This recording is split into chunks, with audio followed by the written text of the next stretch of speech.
वैष्णवेभ्यो नमो नमः। जय श्री कृष्ण चैतन्य प्रभु नित्यानंद श्री अद्वैत गदाधर श्रीवासादि गौरभक्तवृंद। हरे कृष्णा कृष्ण कृष्ण हरे हरे, हरे Ram Ram Ram Hare Hare. Hare Krishna. Hare Krishna. Thank you very much, Ashwin, for taking us through Mangalacharan. Today we have amongst us MadanGopal Prabhuji, and he will do with us we are on chapter 3, Karma Yoga, and I by mistake told Prabhuji text 41, but Prabhuji, if you don't mind, we are on text 40. So on behalf of everybody from Eldoret, Nairobi, and all over the world, we'd like to pay our humble obeisances to MadanGopal Prabhuji. Welcome to our group after a long time. I know it might be just 3 weeks, but we feel it's a long time. And all glories to Srila Prabhupada. Prabhu, Dandavat Pranam. I'm handing over to you. Thank you very much, Kirtika Mataji, and thank you, dear devotees, for always being so kind and loving and welcoming. And I see my good friend Lavanga Prabhu. Prabhu, Eldoret with us. Habari ya siku Jai, nyingi. Jai. Hare Krishna.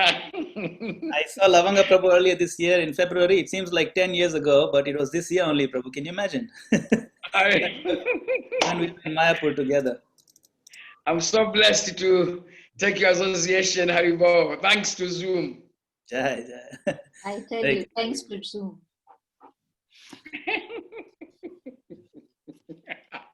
This is the bliss of, when we see each other and we can't stop laughing. I was wondering how I can get your darshan from all the way America. The world is a small place now. It's a small place, doesn't Yes. matter. I'm sitting in my room Sure. over here. You can see our temple behind us.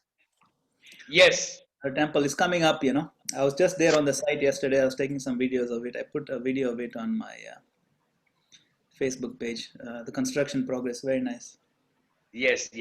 A lot of exciting things we're trying to do for Srila Prabhupada's movement, So we pray for all your blessings that this endeavor is successful, and it's very difficult in America to do anything, build something, So please pray for us that we can succeed in this effort. Hare Krishna.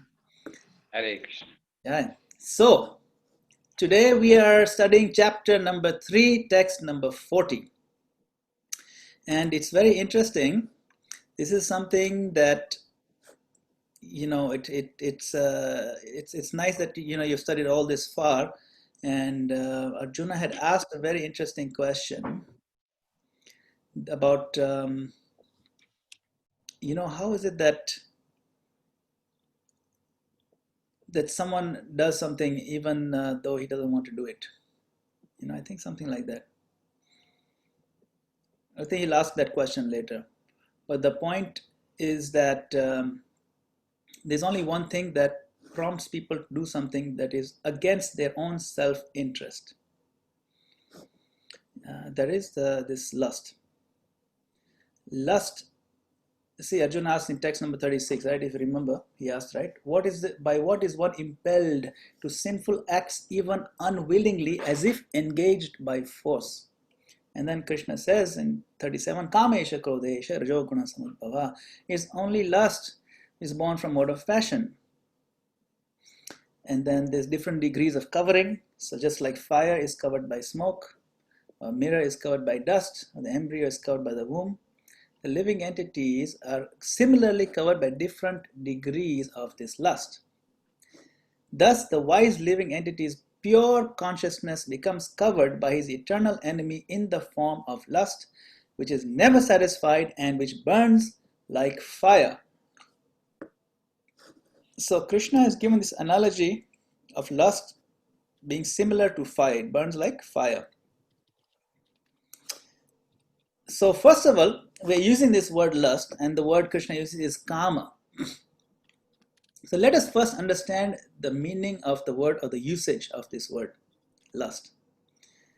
So in general usage, the word lust refers to an intense desire generally for exploiting members of the opposite gender, for example. That is considered the prototypical aspect of lust. But in the philosophical understanding, yes, that is one of the main ones. But any intense desire to try to exploit matter for selfish enjoyment, anything, if it is an intense desire directed towards material things, towards matter, for the purpose of obtaining a form of selfish enjoyment or pleasure, and then thinking that this will make me happy, that understanding or that attitude or that selfish motivation, that is known as lust, kama. So why is lust even there in our hearts? So let us read now the verse and the purport, and we'll understand some of this, that what this lust is, where does it sit, and that's today's verse. Where does it exist? I mean, actually physically it sits somewhere. Okay, so today's verse is 340. Indriyani mano buddhir asyadhishthanamuchyate etair vimohyati esha jnanamavritya dehinam. Translation and purport by His Divine Grace A.C. Bhaktivedanta Swami Srila Prabhupada. Srila Prabhupada ki jai. Translation. The senses, the mind, and the intelligence, these three, are the sitting places of this lust. Through them, lust covers the real knowledge of the living entity and bewilders him. I'll read it one more time because you have to envision this, okay? Try to envision it as we read it. The senses, the mind, and the intelligence are the sitting places of this lust. So you can imagine those three places, right? Senses, mind, and intelligence. Through them meaning through these senses, mind, intelligence, lust covers the real knowledge of the living entity and bewilders him. So think of this analogy, okay? It's a covering. Avritya. Avarana means cover, to cover. So it is a covering of our real knowledge. Right away, it makes it clear that we have knowledge within, which has been covered. It is not saying that it blocks knowledge from entering. No. Lust does not block knowledge from entering. Why? Because knowledge doesn't need to enter. Knowledge is already there inside. Pure, complete knowledge is already there. The fire of knowledge is burning in the heart. It's very, it's the light is shining. Okay, the light is shining of knowledge. But when the light bulb is covered, then the light does not come out through. That's why it's important to understand this distinction. It is not that some light is going to come from outside and then it's going to, we've never had light before. No, light is within. The soul itself is effulgent with knowledge. Sat Chit Ananda. See, the Chit means fully cognizant, fully knowledgeable. That is an essential part. But what is our problem? When we are conditioned in the material world, we are covered. The light bulb is completely covered by different thicknesses. What are the different thicknesses? Krishna has explained that just 2 verses ago. He said just like smoke covers the fire, that's one thickness. Then the dust covers the mirror, that's another level of thickness. Then the embryo covers the womb, that's much, much thicker. So these different degrees of covering are reflected in the degrees of lust that is manifested in our lives, in our activities, in our proclivities, in our tendencies, in our attitudes. These lust reflects is reflected in our actions ultimately. And what is the effect of that knowledge being covered? Krishna says here, it bewilders him. Through them, lust covers the real knowledge of the living entity and bewilders him. Vimohayati. Moha means bewilderment. Vimohayati means it bewilders somebody very intensely. V means it intensifies. Vimohayati. It bewilders someone. Bewilder means completely confuses the person. It makes him so lost that he doesn't know what to do, where to go, how to live, how to speak, how to act, nothing. All that which is actually inside, the light bulb is on, but because the light bulb is covered with this thick layer of, opaque material, contamination, the light does not shine through. And when the light does not shine through, then you're like walking in a complete dark room, you bump into things, you bump into furniture, you don't know where to go, you don't know which way is left, right, nothing. The light is inside, but you have covered the light. So imagine this. And what is the covering? Kama, lust. So this is an analogy to understand. Okay, so let us read the purport. In the purport, Srila Prabhupada explains, the enemy is what? Lust. The enemy has captured different strategic positions of the conditioned soul. Remember, this enemy Prabhupada is talking about is lust. Krishna has called this lust enemy just previously when he says, Iha Vairinam. Vairi means enemy. In Hindi we say Vari. Vair means enmity. Vairi. So this comes from the same word, okay? Vairi. So Prabhupada is extending that analogy here. He says the enemy has captured different strategic positions in the body of the conditioned soul. And therefore Lord Krishna is giving hints of those places, so that one who wants to conquer the enemy may know where he can be found. Is that clear? So now we can consider it like an infection, and you have to know where to apply the treatment. So if you see it as an enemy, if you have to fight a war, especially guerrilla warfare means the enemies are hiding. They don't come out on the open battlefield. They hide in strategic places. You can't see them. But you try to go about your daily, you try to go about the area, they'll jump out from behind certain trees, they'll hide in the caves, they'll jump out you're not prepared. They are hiding in strategic positions. But if you know from before, okay, that cave, 35% of the enemy is in that cave. Another 35% is behind those bushes over there. And then hiding behind that wall is the rest of them, 30%. If you know those three places, you will know exactly how to deal with them. And you can actually formulate a strategy of addressing and defeating the enemy, okay? So Krishna is giving the hints. This is where they hide. Three places. Senses, mind, intelligence, okay? Mind, so now we talk about the mind, okay? Mind is the center of all the activities of the senses. If somebody asks you what is mind, this is the definition.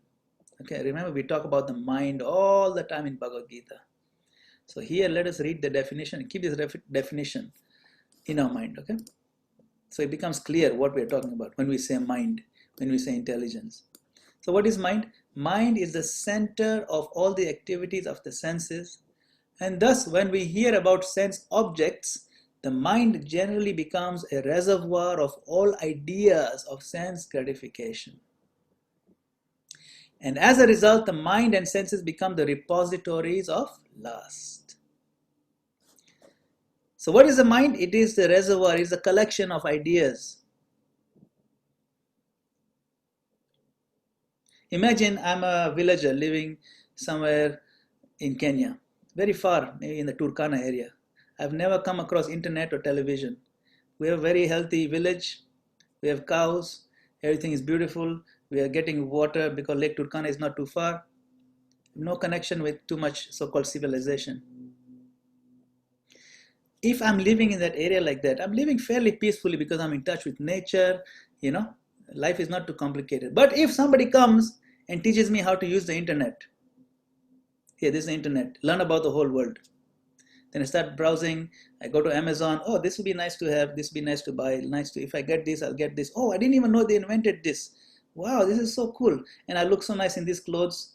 You know, this tree bark cloth is kind of rough. Maybe I'll get some nice silk clothes. I didn't even know about silk. So what happens, that internet has given my mind access to things I didn't even know about.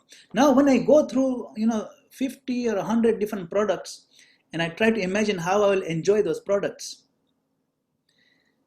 all those products form a catalog in my consciousness. That catalog of ideas on how I'm going to enjoy, I've not even seen them, but I start formulating, I start planning on how I'll enjoy it, how I'll organize my closet, how I'll organize my cupboard, and then this is the place where I'll put my shirts, I'll put my pants over here, the shoes will go out over there, and I'll put a hidden secret area in this part of the cupboard, no one can see it. That's where I'll put all my chocolates, so no one will steal them.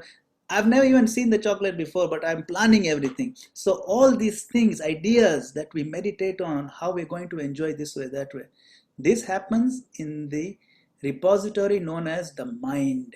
So now this poor villager in that area, his mind has become more contaminated now.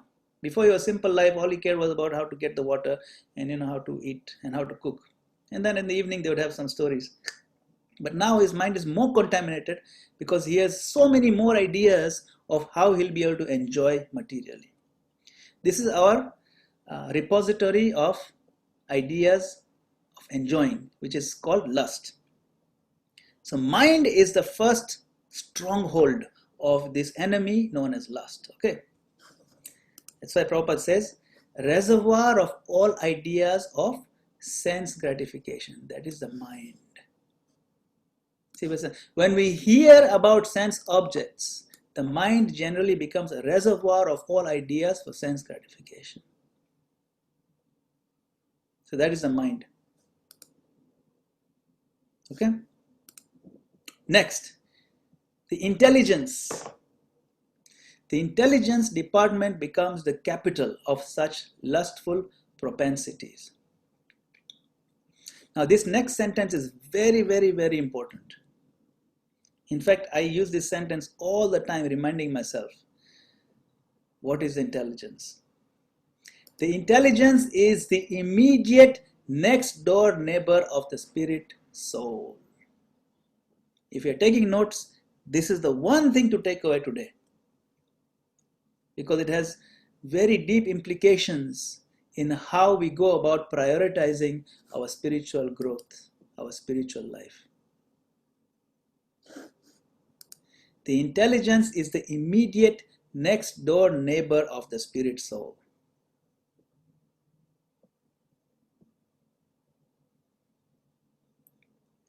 Lusty intelligence influences the spirit soul to acquire the false ego and identify itself with matter, thus with the mind and senses. So remember, our subtle body consists of what? Mind, intelligence, and ego, right? But Krishna doesn't say the lust sits in the ego. Notice very carefully. He says the lust sits in the senses, mind, and intelligence. Because we can actually control the senses, mind, and intelligence. We cannot control the ego. We have some influence over those areas. The ego is a byproduct of how we choose to engage the mind, intelligence, and the senses. The ego gets developed based on our choice of how we employ the senses, the mind, and intelligence. So see how Prabhupada very carefully words it. Lust intelligence influences the spirit soul to acquire the false ego and identify itself with matter and thus with mind and senses. Okay, so the ego gets purified when we engage the senses, mind, and intelligence correctly.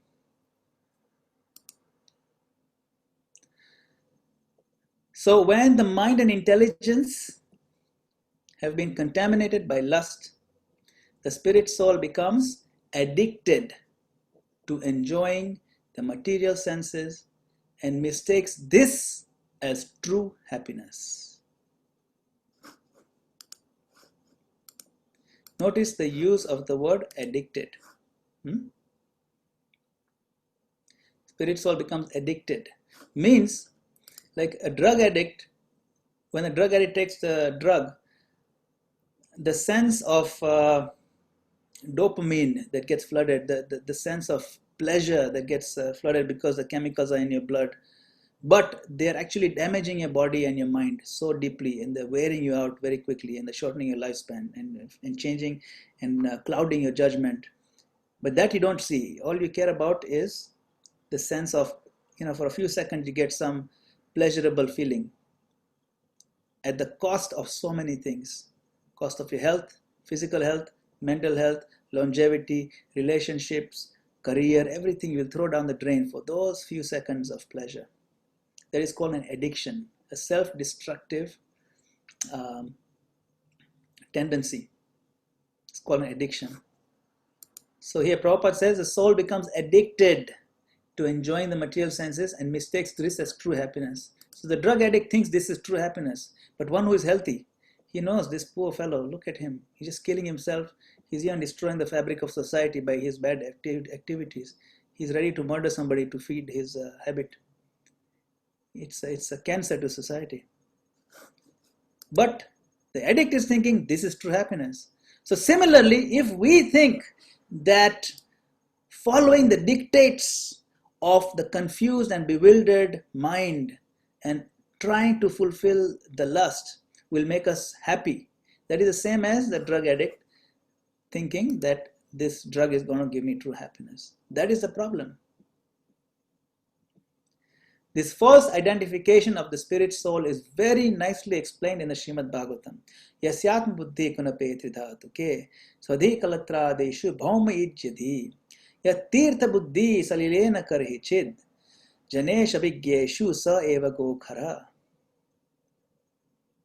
A human being who identifies this body made of three elements with his self, who considers the byproduct of the body to be his kinsman, who considers the land of birth worshipable, and who goes to the place of pilgrimage simply to take a bath rather than meet men of transcendental knowledge, is to be considered like an ass or a cow. Go khara. Go means cow and khara means donkey. Basically, someone is just animal if he thinks that he is the body and everything connected to the body is his. So that's the end of the purport.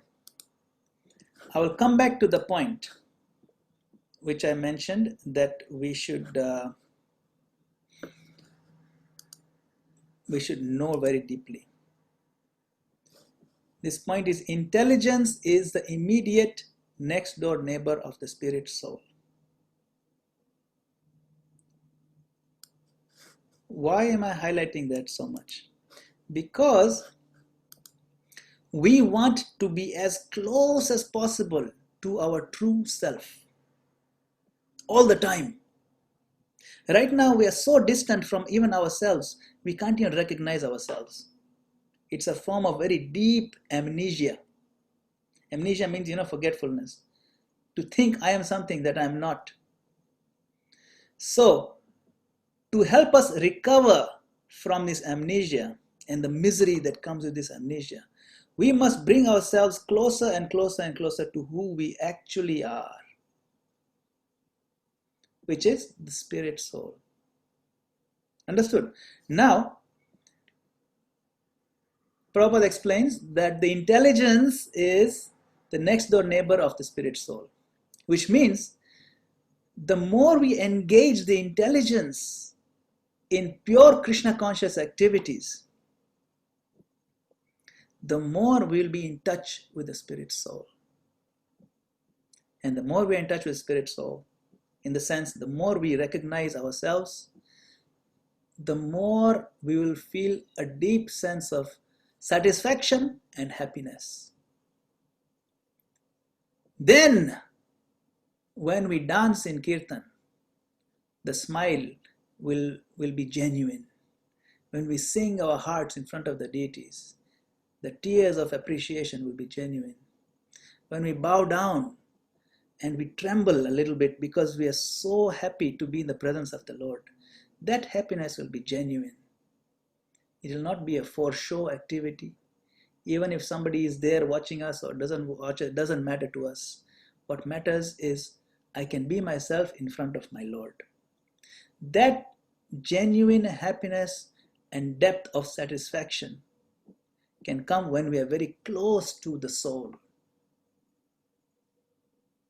How can we come close to the soul?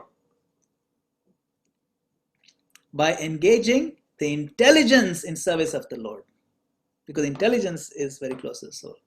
You will notice if you engage, suppose we're trying to understand difficult things about the philosophy of Krishna consciousness. We're trying to understand what Prabhupada is teaching. We're trying to really make sense of it. We're trying to imbibe it. We're trying to meditate deeply on how I can apply this to my life.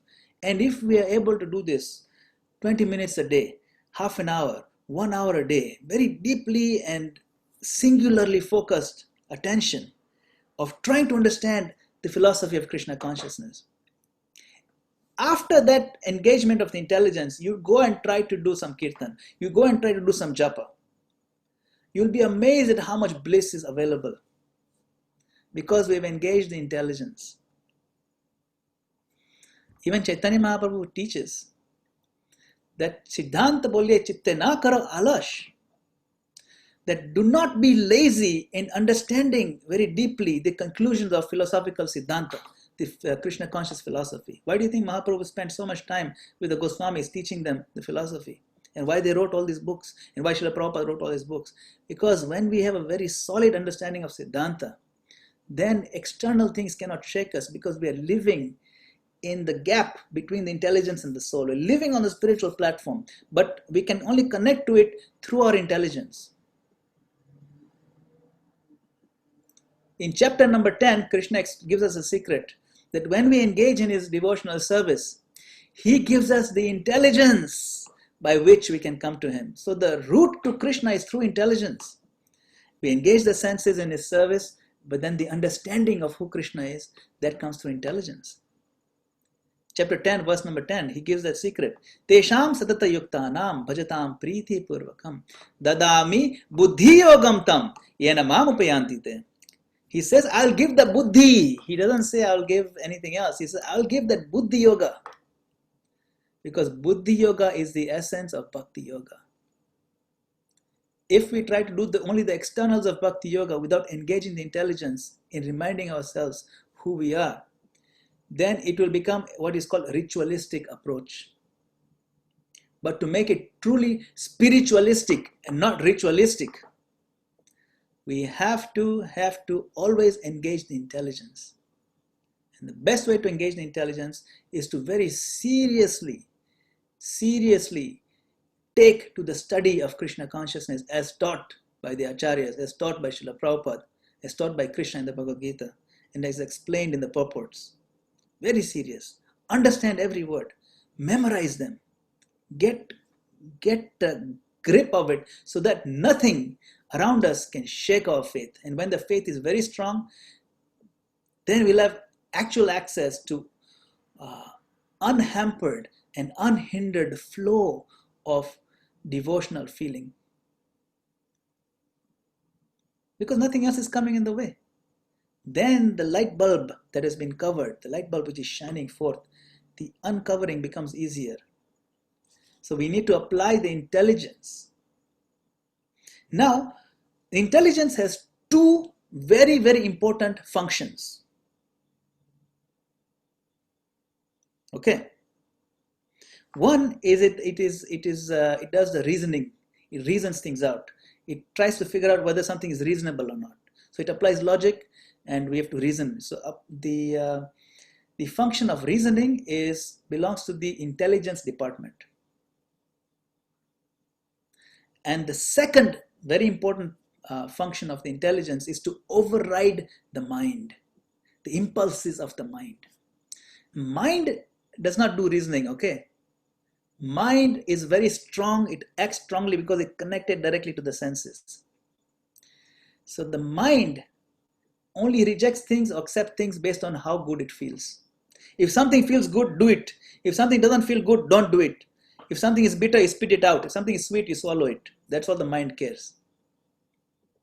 And the stronger the mind is in uncontrolled way, the more damage it can cause. But because the intelligence has the capacity to control the mind, to override the impulse of the mind, that is the function of the intelligence, we can actually then direct our future using our intelligence. So if the intelligence knows that, look, this medicine is bitter, I know you want to spit it out, but intelligently you swallow it because then it'll cure you of your fever.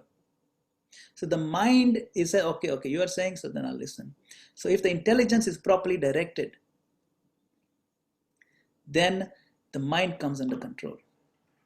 So we apply the intelligence to override the impulse of the mind. So right now you tolerate the urge to spit it out, but later on your body will thank you. Right now you tolerate the urge to exploit this situation or that person or this thing. You tolerate the urge.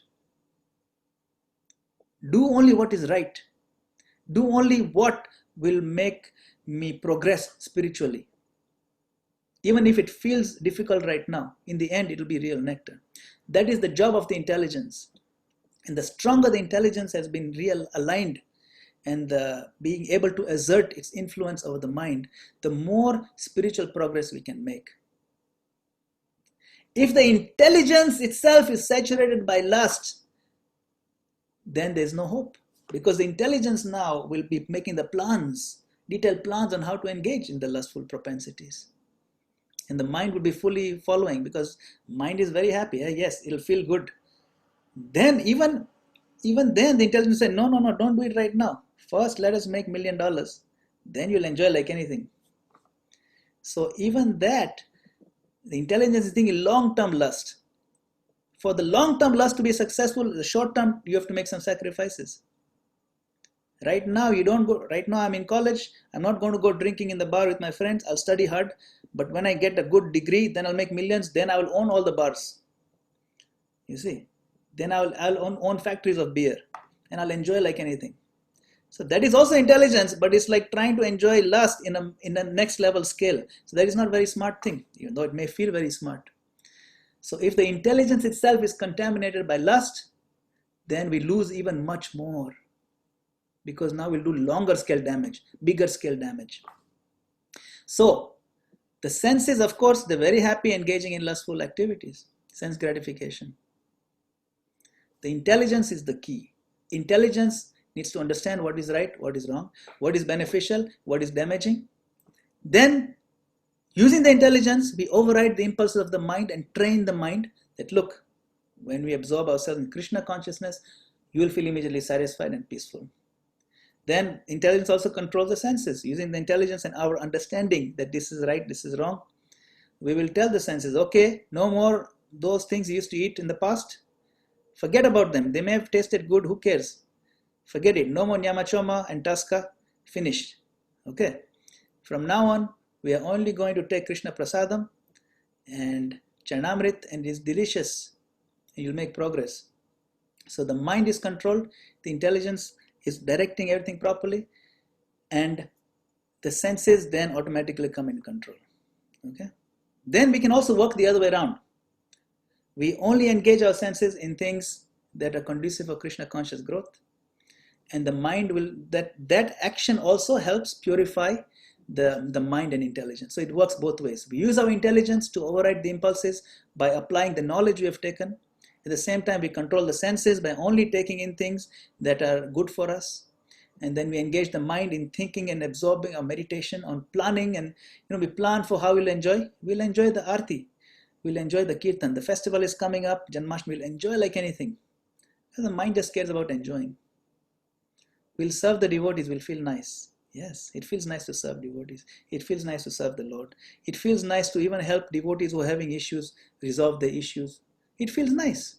So if we train our mind to find the good feelings in the positive Krishna conscious activities, then we will find the happiness that we are looking for. The soul is seeking the happiness. Anandamaya Vyasat. The nature of the soul is to always seek happiness. That happiness means love for God.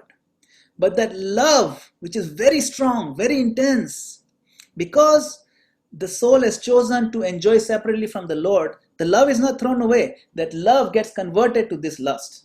That's where this lust comes from. The energy, the power of this lust actually comes from the root, which is love. We are plugged into the love. But now it's been misdirected. And so that intense love for Krishna has turned into lust for matter. And that causes us a lot of pain and suffering. And it makes life worse and worse and worse. And until and unless we realign our intelligence gradually, deeply, and regularly, we will not feel happiness. And if we start doing this alignment of intelligence by studying Bhagavad Gita under the guidance of devotees who are practicing, under the guidance of progressive devotees who are serious, then we will feel immediate relief and short-term happiness as well as long-term happiness. It's a win-win situation. But we have to take to the process. Process is very nice, it's very solid, and it's very pleasant. We'll have fun from day one until the last day. So I'll pause over here. Thank you very much for this opportunity. Srila Prabhupada ki jai. Hare Krishna. So if you have any comments or questions, if you want to share any thoughts, please do so. We have a few minutes. Hey, my friend is here. My friend, my goodness. Yes. Govinda Prem Prabhu.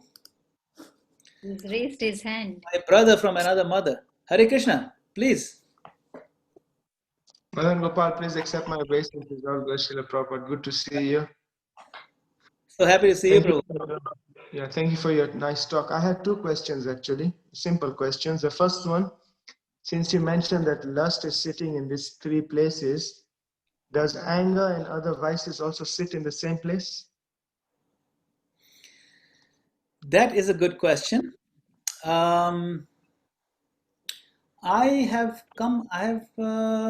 See, if you think about it, lust is a strong desire to enjoy matter. A direct side effect, an immediate side effect of acting on lust is what? Anger. Anger. Krishna says, right? Kama esha, krodha esha, rajoguna samudbhava. They are both so intimately tied together that they basically manifest together also. That's why the question is very good. And if you observe, why does he say that it burns like fire? That burning part is the anger part. You see, he says, right? He says it, which verse does he say it in? I think the previous verse. 37. 37. Yeah, 39. 39. 37. If you look at 39, he says, thus the wise living entity's pure consciousness becomes covered by his eternal enemy in the form of lust, which is never satisfied and which burns like fire. Right? Right? So he says, dushpure nalena. So the burning part is the combination of lust and anger. Anger is described always as fiery. And certainly, yes, anger sits in all three places because it gets manifest in all of them. Anger is not easy to hide because it manifests in the senses. Lust is fairly easy to hide. You can't tell someone is lusty just by looking, but you can tell someone is angry. You see, the face becomes red, all kinds of start sweating, eyes go here and there. So, but the anger is a side effect, certainly. And what's interesting with the fire analogy, sometimes people say, yeah, if you have lust, it's okay. You know what? Just go and satisfy it because then you'll be satisfied, then you can be peaceful. But what happens like with fire? It is not like throwing water on fire. You're feeding the fire.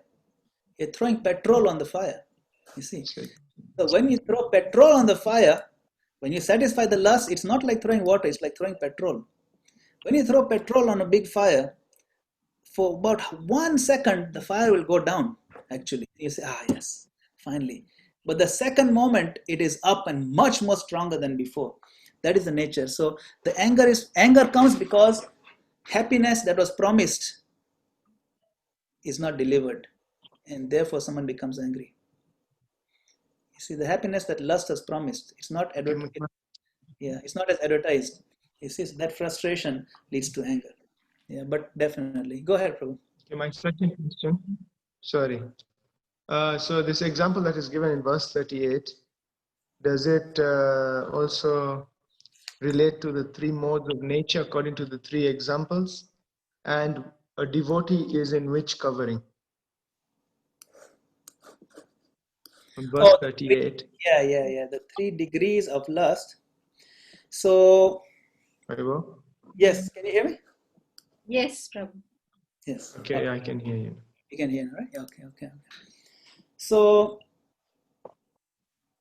in the purport, Srila Prabhupada gives an example that what is the possibility of revival of Krishna consciousness?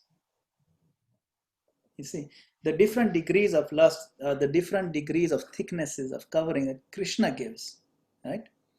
Dhumena means the smoke, and then malena means dust. Dhumena avrita vahnir, yatha darsho malena cha. Darsha means this mirror, and yatha ulbena avrita garbha, and then the embryo is covered. So a person who is fairly close to his real knowledge, the covering is very thin of lust. And so the fire, just like fire is covered by smoke. So to remove, if the fire is blazing but some smoke is there, you just fan it a little bit, the smoke is gone. You see? So a devotee, actually speaking, the chances of someone becoming a devotee if the covering is less is much more, because a person can quickly understand what point you're trying to make. See, he's more in touch with reality. Then devotees can exist also in the second level of the mirror example. And that we know even in our Shikshashtakam verse, right? The very first word, Cheta Darpana Marjanam, the cleaning of the mirror of the heart, the cleansing of the dust. That is Mahaprabhu's analogy. He's extending the same analogy from the Bhagavad Gita over here. You see? So the dust, removing of the dust refers to cleansing process of the holy name. And then, so those 2 levels a devotee can practice from. But the third level of covering of lust is not possible. It's not even possible. Prabhupada gives the analogy like a tree. We're living in a tree's body. At this point, the lust is so strong. There's nothing you can do for the tree. Maybe you can offer some water, holy water to the tree, or some prasadam to the roots, some prasadam water to the roots. That's basically it. But at that point, the covering is so long, it takes very long to come out. The embryo example is there. It'll take a few months. You don't even know whether it's a boy or a girl until a few months, So that sort of thing. So living in an animal body. So would you say that's goodness? Sorry? Would you say that is goodness, passion, and ignorance? Yeah, that is sometimes given. I've heard it being described that passion, goodness means similar to smoke and fire. Passion is similar to, except the thing is, those analogies, yes, roughly that apply like that. But in a human life also, goodness, passion, ignorance, they exist at different levels. But all humans are eligible to access Krishna consciousness. You see? Whereas if you're in a tree body, animal body, you can't really access that. Yeah, but it kind of lines up like that, definitely. Thank you, Prabhuji. Good to see you. Hare Krishna, Prabhuji. I have 2 questions, but before I go to 2 questions, Mansi Ganga Mataji wanted to acknowledge few people. Go ahead, Mataji. Sorry, I muted you. No, it's okay. It's okay, because while MadanGopal was chatting with Lavanga, I thought I could. She's left. Chanda Sahi, Govinda knows who she is. Chanda Sahi was there, but she has left. Ghansham Prabhu is there, and Prakash is there, and Lawrence is there, and Hare Krishna, then I forget. Anyway, I had a feeling Chanda might not stay till the end, but the fact is that she keeps coming. So every time I want to thank her, and she goes away. It's okay, doesn't matter. I'll talk to her separately. I will continue. Okay, so Prabhuji, the first question is, mind and intelligence. If you can help us distinguish them, because that's where the confusion is most of the time for us. Where, I mean, is there a fine line between the two, or they are two separate entities? Because we use it interchangeably. So if you can explain that, Prabhuji. Yes. We should not use them interchangeably because they're distinct. They are two different and distinct elements. I wouldn't use the term entities, but they're two distinct elements of our subtle body. Okay, and so just like solids and liquids are two different elements, similarly, mind and intelligence are two different elements. Okay, so what does that mean? We distinguish these elements based on their function, what they do. Okay, so as we learned today in today's purport, the mind serves as a collection or a repository of ideas based on what feels good and what doesn't feel good. So it's a repository of ideas generally for sense gratification. When one's mind is contaminated with material consciousness, then the mind's library is full of all kinds of ideas of how to exploit material resources for sense gratification. Okay, so that is the mind. Mind's function also there are two. One function, it serves as a repository or a library of ideas, and the second one, it also accepts and rejects, sankalpa, vikalpa. And that acceptance of something or rejection of something is based on, like I said earlier, what feels good and what doesn't feel good. Okay, therefore the mind is compared to a child. Mind is compared to a child because something feels good, doesn't feel good. Tomorrow that same thing will not feel good. Tomorrow the child will reject the same thing. You see, but it's still the function, rejection and acceptance, and it will change with the times. So that is the function of the mind, okay? Repository of ideas and acceptance and rejection. Okay, and the function of intelligence we already covered. It is two things also, to reason through things, to apply logic and reason through things, and the other one is to override the impulses of the mind. That's what the intelligence does. Now, intelligence is considered more subtle than the mind. Now, when something is more subtle, it's actually more powerful because it can control and influence. So intelligence can control the mind. That's why if you know the analogy that Krishna gives, right? The five senses are the horses, and the mind is the reins, the ropes, and the intelligence is the driver. So the driver controls the ropes, and the ropes are connected to the horses, to the senses. See? So that is basically the two different, and if you think in terms of what they do, then it becomes clearer. Also, another function of the intelligence is recognition, to recognize something.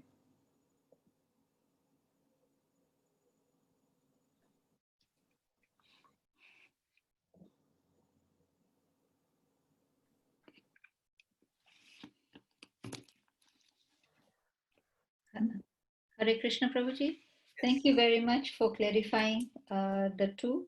But when the mind accepts what is good and rejects what is bad, isn't it doing the job of the intelligence at that time? Acceptance and rejection is not the intelligence. The intelligence has to apply reasoning.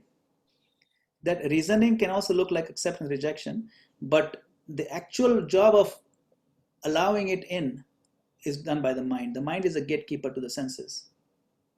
Only if the mind is in cooperation with intelligence will the intelligence be able to exert the influence. If the mind is not in connection with the intelligence, then this situation happens where I know I'm not supposed to be doing it, but my mind is much more stronger, and though I do it anyway, I know I'm not supposed to take the drug, but I'll swallow it anyway. My intelligence saying don't do it, but it's too weak. Intelligence understands, but not strong enough to override the mind. So the intelligence also needs to be strengthened. See? So it's sometimes the mind is stronger, sometimes the intelligence is stronger. So we need to make the intelligence stronger, so that, because it is the neighbor of our soul.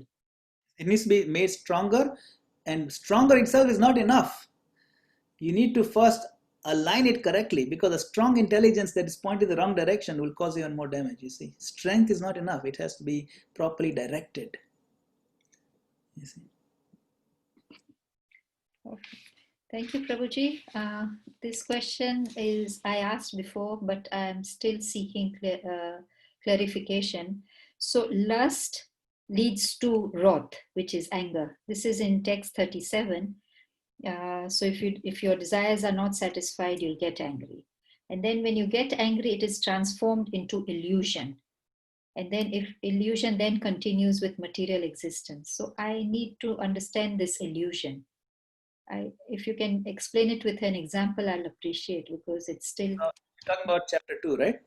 Chapter 3, text 37. Just 2 texts before this. Shri Bhagwan Vacha Kamesha Krodesha. Oh yeah, Kamesha Krodesha Ragunasa. Yeah, okay. So your question is that the wrath is anger, basically, Yeah. right? How does it go into illusion? Transformed into illusion. Yes. So when it's unsatisfied, turns into wrath, and wrath is transformed into illusion. So this is explained in the second chapter. Trying to remember. ध्यायतो विषया पुंसां संगस्तेषु उपजायते संगात् संजायते कामात् कामात् क्रोधो विजायते क्रोधात् भवति सम्मोहः सम्मोहात् स्मृतिविभ्रमः स्मृतिभ्रंशात् बुद्धिनाशो बुद्धिनाशात् प्रणश्यति. This is second chapter, and Krishna gives a chain reaction of what happens when you allow the lust to take over. Okay, and of course here is explaining a part of it, but in chapter 2 he explained the whole thing. So dhyayato vishaya punsam. Dhyayan means to contemplate, to think, to meditate upon vishaya, the objects of sense gratification. So thinking about it, meditating, contemplating, one becomes attached. Sangasteshu upajayate. Okay, so you be, oh wow, that will be good. I really should do that. You think about it, this idea, okay. That will be really good. Let's give it a shot. That is called Sangasteshu Upajayate, the attachment. Then Sangat Sanjayate Kama. So from that attachment, lust develops. So the next level is the intense attachment. When the attachment becomes so intensified that there's no way, nothing is going to stop me from getting that. That is called lust. And when you engage in that, that's called kama. I mean, the actual engaging in the activity for sense gratification is kama. So then what happens after kama? Kamat krodho vijayate. After engaging, immediately pretty much, anger develops, because that it never lives up to the promise of happiness. You see? Kamat krodho vijayate. Then this next step after it, krodhat bhavati sammoha. So that is your question now, that from krodha you get sammoha. Sammoha means complete bewilderment, which is complete illusion. So what is that bewilderment stage? Why does it happen? Krodhat bhavati sammoha. So typically what happens is that when we are frustrated because we didn't get the happiness that we thought we should get, we get angry. And we get completely confused. Wait a minute. This is making me, where am I supposed to go for happiness? Should I try here or there? Now I don't even know where to go.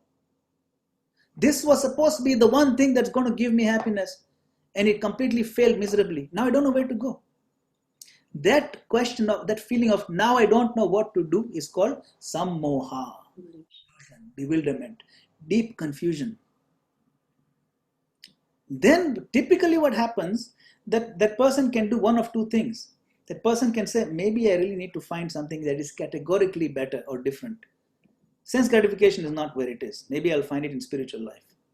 Or the person will say, this flavor or this angle of sense gratification was not good. Maybe I'll try that other one. This drug was not good. That other one might be better. That is a byproduct or a consequence of confusion, because he didn't learn his lesson. So some moha. Then what happens as a byproduct of that confusion is smriti vibhrama, that one loses his memory. Memory of what? Memory of what he was taught, of what is good for you, what is not good for you. He forgets. He intentionally forgets sometimes, or unintentionally just disappears because he doesn't want to use it. So he buries it deep in his consciousness. So sammohat smriti vibhrama. So when the memory of your teachings of what to do, what not to do gets lost, then buddhinasha, at that point your intelligence gets damaged. And when intelligence is misdirected and damaged and contaminated, then pranashyati, that's the end of that. Then one falls very deep into the material pool. Prabhupada explains like that. Krishna explains and Prabhupada gives in the purport. So there is a whole chain reaction. It's a very slippery slope. The point to learn is a very slippery slope when one chooses to meditate on sense gratification. There is no flavor of sense gratification out there that will somehow give us happiness. No. It is categorically an illusion. Therefore, Krishna consciousness is really the only way. So let us not step onto the slippery slope. Because we might think, okay, if I go down only 2 steps, it's easy to come back. No. That's why it's called slippery slope. You just keep slipping and slipping. You see. One of the reactions of committing sin is called kuta. It's an explained nectary version. Kuta means the proclivity to commit more sin is one of the reactions of committing sin. So imagine I committed one sin. Okay, I've committed, I'm done. No. One of the reactions, other than the punishment I'm going to get, another reaction that is almost immediate is the proclivity, intense desire to do the sin again. Can you imagine? That is one of the reactions. That is why it's called slippery slope. It's not that we'll get it. That's why addicts say, just one sip, that's it. It never stops at one sip. You see? It's a slippery slope. So Krishna, he gives this, he breaks it down very nicely, 2nd chapter, and he explains it here in 3rd chapter as well. But these are very good things to meditate on. Constantly, because this is what we are dealing with in the world. Whether it is on a gross level or in a subtle level. As devotees, we may have given up all the gross sins. But on a subtle level, then we try to cry for things like, oh, I didn't get acknowledged, or I didn't get rewarded, or I didn't get honored. What is going on? I didn't get something comfortable. You don't know how big a devotee I am. Those kind of things then happen also. Those are also subtle ways of engaging this sense gratification. And it's the same kind of slippery slopes exist there also. So it's very important for us. It's always relevant to meditate on the teachings of this chapter. Always. Because no matter how advanced we think we are, the risk is always there for these pitfalls.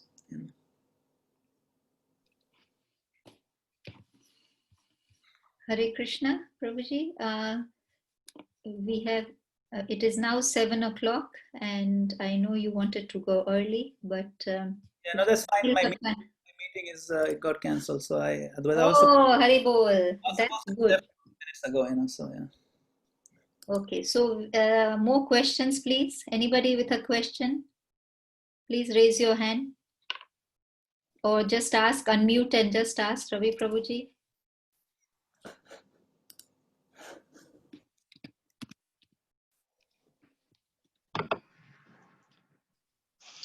Hare Krishna. Hare Krishna, Ravi Prabhu, how are you? Very nice to hear from you again. This real knowledge which has been mentioned in this verse, what is real knowledge? Which seems to be totally covered with the dust or whatever it is. How deep is this real knowledge? How inaccessible is it? Yes, good question. We will learn quite a bit about that in tomorrow's verse, but I can give you a hint, or I can give you, if you just turn to the next page or the next chapter, next verse, Prabhupada describes what is this real knowledge. I'll read it from the purport and it becomes very clear. So purport Prabhupada says, the Lord advised Arjuna to regulate the senses from the very beginning so that he could curb the greatest sinful enemy, lust, which destroys the urge for self-realization and specific knowledge of the self. Two things, knowledge, in real knowledge. Jnana and Vijnana.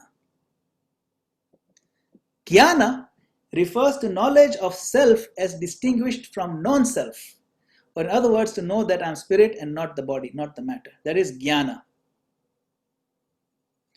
Vijnana is the next level of Jnana. It's intensified. V means to intensify. So the next level of Jnana, which is applied knowledge. Vijnana refers to specific knowledge of the spirit soul's constitutional position and his relationship to the Supreme Soul. So what is this to? The real knowledge? These are two components of real knowledge. First, it's very important to understand that I am not this body, I am the spirit soul. Not just theoretical, to understand it. And how to apply that understanding is, what is my constitutional position as servant? What does that mean? What should I do in life to reflect my understanding? That is called Vijnana. Vijnana means applied science. So one is theoretical science, the other is applied science. One is a chemistry lecture, the other is the lab. You go for the lecture, then you go in the lab, you actually apply it, you see how it works. Yes, that's Vijnana. Even in India and in Indian languages, if you want to take a subject, science is called Vijnana. Vijnana means not just theoretical knowledge, but something you can apply. It's the wisdom, not just information. So this knowledge that Krishna is referring to refers to this Vijnana, the proper understanding of who we are. Because when we understand who we are, we will act accordingly. Our actions, our attitudes, and our outlook will be reflected in that understanding. You see, if our actions don't reflect it, that means that Jnana has not turned into Vijnana. I'll just give you one example. To know that tomato is a fruit. Tomato is a fruit, right? Tomato is a fruit. To know that tomato is a fruit is Jnana. But to not put tomato in fruit salad, that is Vijnana. See, it's a fruit, but you don't put it in fruit salad. You see, that means you understood it theoretically, but you also understood how to apply it and how to not apply it. You see, so this is a funny little example, but my point is that knowledge comes in both theoretical and applied, and both are important, and both will not take place unless one actually removes the substantial layer of this covering of lust that's sitting in our heart.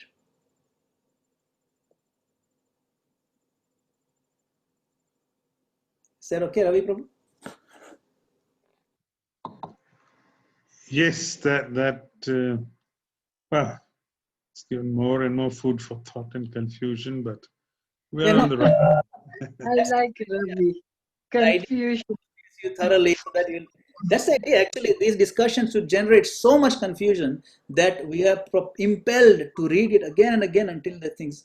It's very good, because if it generates more confusion, it's very good. Because then tomorrow you'll pay attention to the purport, because we'll cover this a lot in the next purport.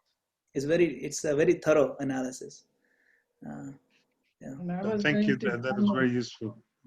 Yeah, I was also going to comment very, very well analytically dissected, bisected, and presented. That was very good. Ravi loves to downgrade himself instead of upgrading, confusing, but good. I forgot to acknowledge him, so I'm glad he came so I can acknowledge him. No. I'm with you in spirit. It's good. Always. I'm in Nairobi, by the way, Ravi. Oh, good. Oh, I'll see you tomorrow. Definitely on Sunday. Sawa. Haribol. I am. Okay, Prabhuji, one more question till somebody else is thinking about another question. So the desire to do something for Krishna, that is not called lust. That is love for Krishna. Okay. Love actually can only exist on the Krishna conscious platform. Anything else that is masquerading as love is actually lust.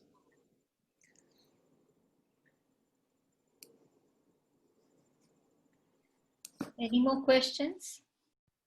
Why has Vivek gone so quiet? Vivek Prabhuji, please, can you ask a question?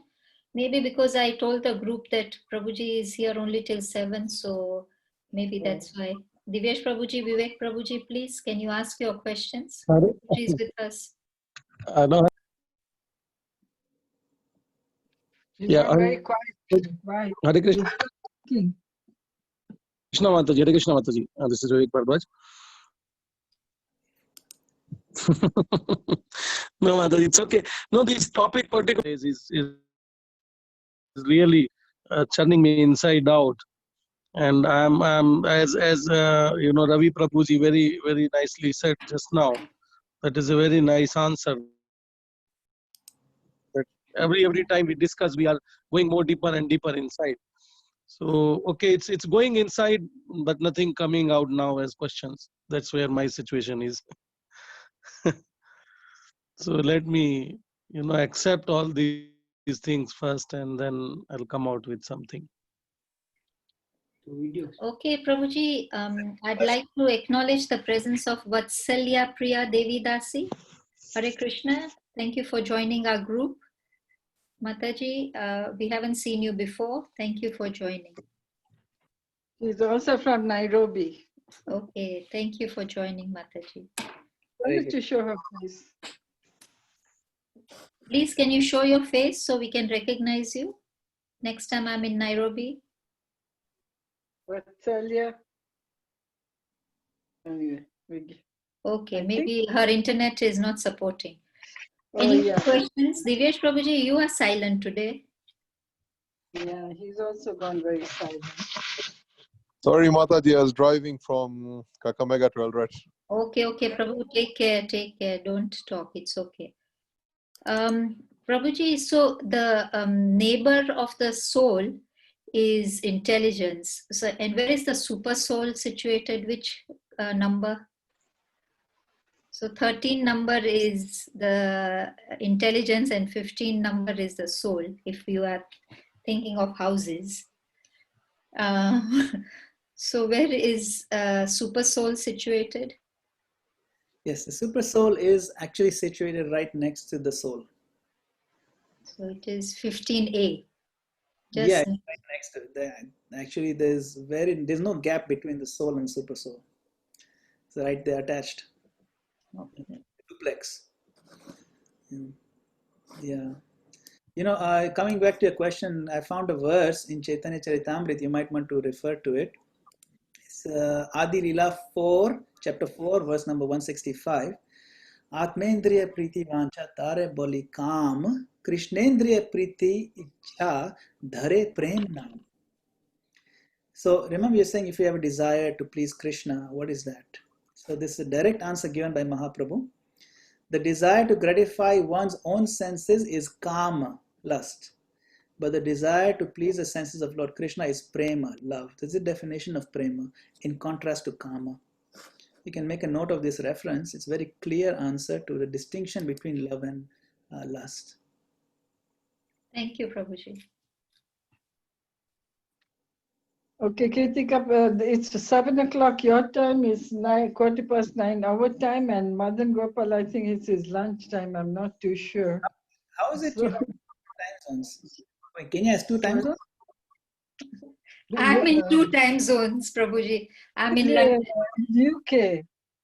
Oh, you're not in Eldoret today. You're cheating. No, I'm not cheating. I'm carrying on what I want to do. No, I didn't know you're in the UK. Okay, you're in the UK right now. I've been here since a month now, Prabhuji. 5 weeks. Oh. And did you get MadanGopal, her numbering was 15 and 13 and 15A. That's UK, not Kenya don't have numbers anyway to start with. I thought, wow, she's got her UK blood full out coming out. Well recognized. I live in 15 Green Gate. Oh, so I know. When you said it, I thought, oh yeah, this is UK number 15, 13, then 15A. I said, great. She's Kabisa UK now. Anyway, I- MadanGopal, thanks a lot. I am off. I'm going to Okay, so bundle. is Path Prabhuji there? I hand over to Path Prabhuji. I've not seen him today at all, though there were two under it. Is he there? I don't see anyone there right now. I'll do it. Okay, Yeah. so Path Prabhuji is not there, but let me close the session then. Thank you very much, Prabhuji, for joining us, and we'd like your association soon. So if you can tell us the time today, we'll really appreciate it. Oh, we also needed to connect about that. You're having some issue with the streaming, right? Maybe we can do it. Okay. Okay. Thank you very much, Prabhuji. All glories to you, and to glorify you, let's chant Hare Krishna. Everybody, please unmute and let's chant for MadanGopal Prabhuji. Hare Krishna, Krishna, Hare Krishna, Krishna Krishna, Hare Hare, Hare Rama, Rama Rama, Hare Hare. Thank you very much. All Eldoradian, all US, all everyone. I'm off. Thank you, Mataji. Haribol, Haribol. Thank you very much, everybody. Haribol. Vanchakalpatarubhyasya Vanchakalpatarubhyasya kripa sindhubheva cha patitanam pavanebhyo vaishnavibhyo namo namah. Thank you. Hare So Krishna. MadanGopal will be here tomorrow? Tomorrow it's Prashanta Mataji, but MadanGopal Prabhuji, can you give us your date? I have to look at my calendar. I'll let you know. I'll check on. We'll let you know, Prabhu, when Prabhuji will be free. Thank you. Thank you. Tomorrow it's Prashanta Mataji. Please, everybody, feel welcome to join tomorrow as well. Hare Krishna. Hare Krishna, Hare Krishna. Tomorrow is at 6, Mataji. So yes, 6, yes. 6 Kenyan time, yeah. Yeah, okay, okay.